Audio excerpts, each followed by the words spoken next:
আমি তো দাঁড়িয়ে থেকেছি, দাঁড়িয়ে দাঁড়িয়ে ভিজেছি, ভিজে ভিজে এসে গেল জ্বর।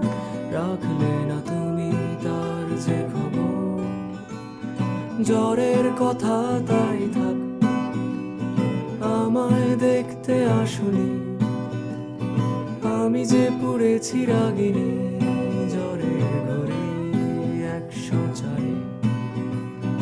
আসছে বছর বৃষ্টি, তুমিও এসো আমারই মতোই ভিজে, ভিজা চুলে লাগবে তোমায় দারুণ বৃষ্টি এলে। এমনই কত শত গান শোনানো বাকি, কবিতারা জলে ভিজে যায়। পড়া বাকি, তুমি এলে দাঁড়াবো কোথায় বৃষ্টি